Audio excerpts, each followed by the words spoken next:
So could you please tell us about who you are? Well, I'm Philippe Geubelle. I'm a faculty member in aerospace engineering at the University of Illinois at Urbana-Champaign.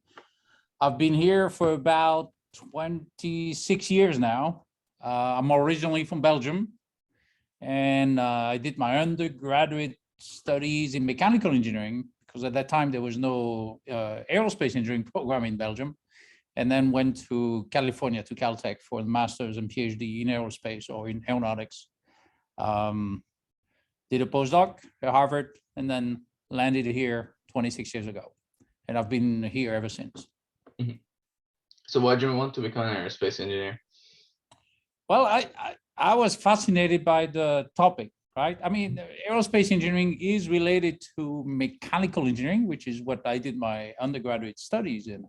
But the big difference is that there's a major emphasis on optimizing the system, right? Because aerospace engineering is probably the discipline where weight is so critical, right? Whether it's an airplane, whether it's a rocket, whether it's a satellite, you want to really optimize the system that you're designing.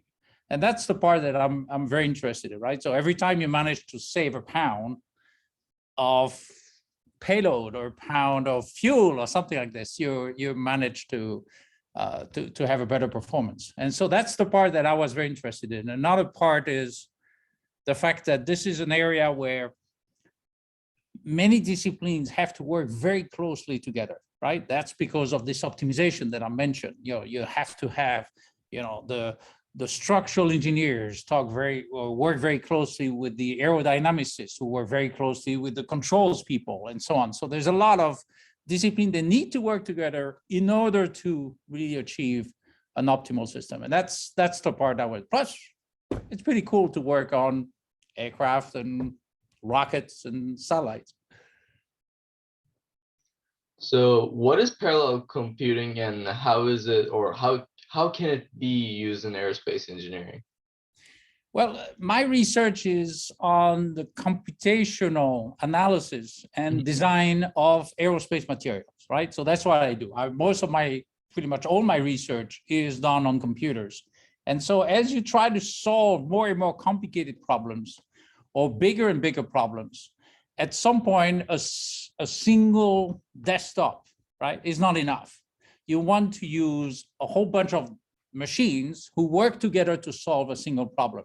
And there are many ways of doing this very efficiently, but that's really what parallel computing is about. The idea is you subdivide, for example, the very complicated problem into little parts that each computer solves separately, and then they communicate to each other to have the final solution. So that's really what parallel computing is about. That's something that we use on a regular basis in my group, because the problems that we look at are becoming too big for a single machine.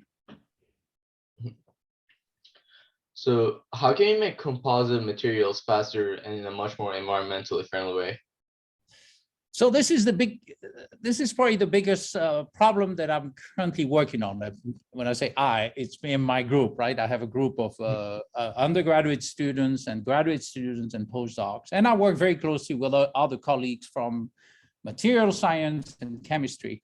So what we've been working on is a completely different way to make composite materials. So, composite materials are used more and more in many disciplines, especially in aerospace engineering, right? So composites are reinforced plastics, basically, right? So the plastic material reinforced with fibers, typically the carbon fibers, and they're used in a wide range of aerospace applications. For example, the 787, right? The Dreamliner, the Boeing 787 is an example of an airplane that uses a lot of these composite materials.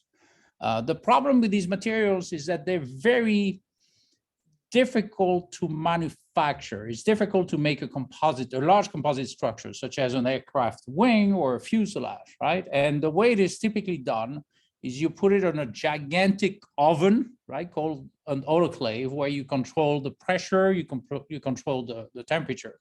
And that oven is as big as the part that you make, right? So you imagine that you have to make a part of the fuselage of a 787, well, you have to have an oven that is a size of that part that you're trying to make. And so not only that it's very expensive to have this very large autoclave, but it's also, you have to use a lot of energy to heat up to the temperature you want. And typically it goes pretty high, right? It can go to 160, 170 degrees C. So it's pretty high temperature over multiple hours. And so what we're trying to do is to develop a method that allows us to make it outside of an autoclave completely. And by doing so, instead of doing this in multiple hours, we want to reduce it in doing this in minutes. And instead of doing this inside the autoclave, we do it out of autoclave for a fraction of the energy. So we want to reduce the energy by 6 orders of magnitude, by more than 1,000,000 times, right? And since we use less energy, we create less CO2. So environmentally speaking, it's more environmentally friendly. So that's a big project that we have right now. Most of my group works on this particular area, because if we are successful, this will really be a disruptive type of technology, right? That could have a big impact, not only in aerospace engineering, but in any discipline that makes composite, like the wind turbine blades. Well, very often they're made of composite materials as well. And the bigger they are, the more difficult they are to make. Even in cars, still very expensive cars, but they are, you can use composite materials to make a lot of different things. And so that's really what the technology that we've been working on. It's using a method that is called front-end polymerization, which is where we work very closely with material scientists and chemists to develop this technology. What are biomimetic materials and why are they important?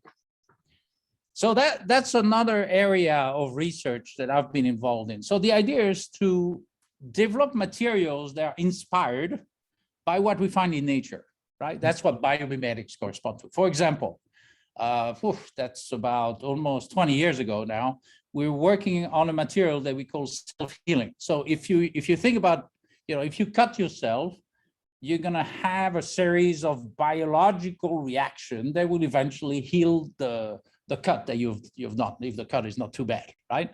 Well, what we try to do is to replicate this in an artificial fashion in a material. So the idea is, if you have a material where crack propagates, well, there has to be some reactions, and we developed the method to do this, that will allow these cracks to be healed. And that's the idea of a self-healing material. Another example of biomimetic material that we worked on was the microvascular composites. So the idea is, in most living systems, you often have a series of veins and arteries, right? Obviously, the human body is an example, right? But you find these kind of things in trees as well, right? There are veins that actually bring the nutrients from the soil. And so what we try to do is to replicate this in the material, and we develop the technology that allows us to incorporate in a material, typically a composite material, some veins and arteries, like a circulatory system that can be used for a whole bunch of things, right? You can use it to pass a cooling system, so therefore you have an autonomically cooling material, right? One that you can use at higher temperatures. You can use a healing agent there to help a self-healing material. You can change the magnetic properties of material. You can change the properties of material. So there's a lot of different things that you can do if you have these microvascular systems. So we managed to actually develop the technology to do this. And in my group, we actually simulate the effect of these microchannels, but also optimize it, right? So if you have too many of these microchannels, the material will become too weak. If you don't have enough, you want to achieve the cooling, for example, that you're trying to achieve. So it's a compromise that you're trying to do. And that's what an optimization problem is about. So what aspect of fracture mechanics are you studying, and how will this improve future aircraft or spacecraft? So fracture mechanics is obviously the area of mechanics that looks at how a crack initiates, propagates, and hopefully stops, right? That's what fracture mechanics is about.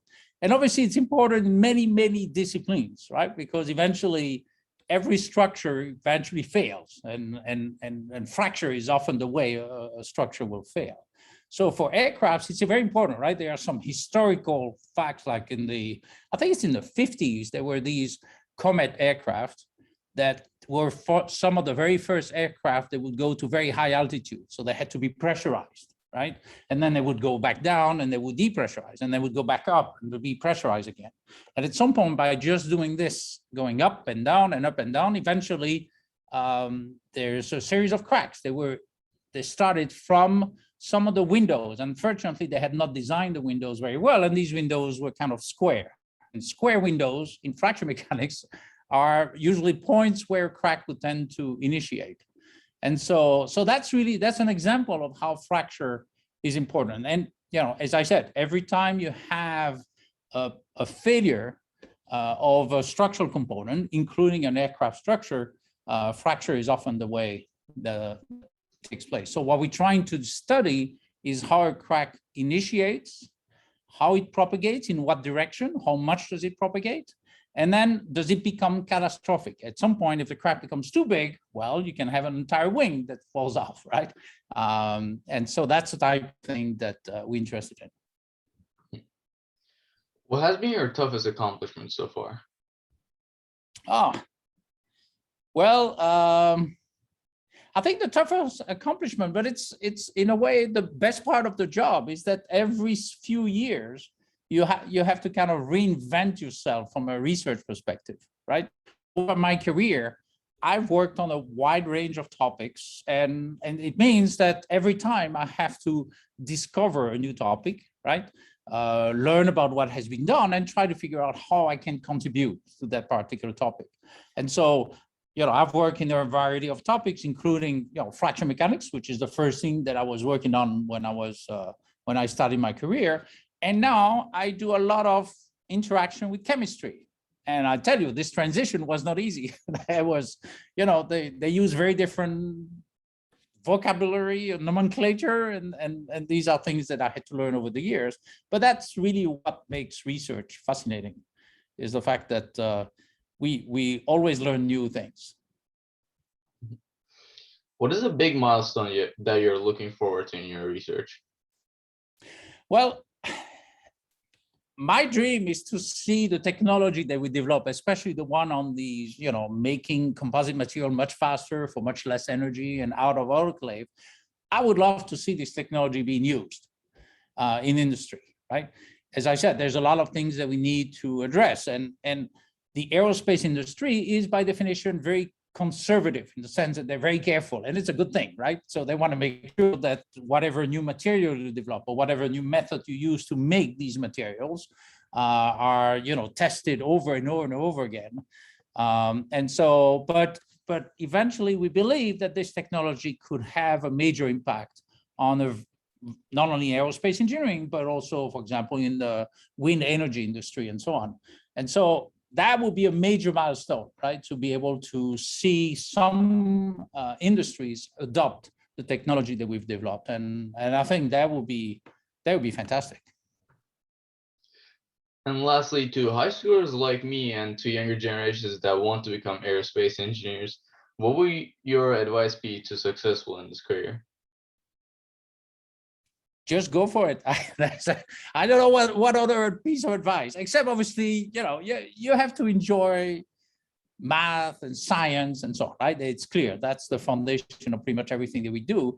But I think the key piece of advice that I can give to any student who gets into aerospace engineering is not only do well in all the classes and this kind of thing, but get involved in other things, right? Go and build rockets and fly them to 30,000 feet, or design aircraft that are remote control and can do different things. I mean, I think it's definitely something that all aerospace students should get involved in. And that's something that we try to convey to our students here, right? So it's so important not only to do well in the classes, but also to get to do other things as well. And aerospace is a great topic to get involved in. And we tell that already to our freshmen, right? You have the impression you don't know much about aerospace engineering, but just go for it and learn as you make it. And if your airplane crashes a few times, hey, do it again until you get it right. And so this, as I said, this is a great area to work on a series of extracurricular projects or competitions that we have against other universities in, some mission for some aircraft. Or we have students here who actually build small satellites called CubeSats, right? So about the size of a little cube and just a few inches in size. And once again, these are the type of things that students can get involved in very early on in their career. So that would be my key piece of advice, is that get involved in these kind of things, because eventually not only will you learn a tremendous amount, but very often that's what gets you a job afterwards. Well, thank you for joining me, and thank you for letting me interview you. And I think that was a great insight into your work as well as aerospace engineering. My pleasure. Mhm. Thank you for doing it.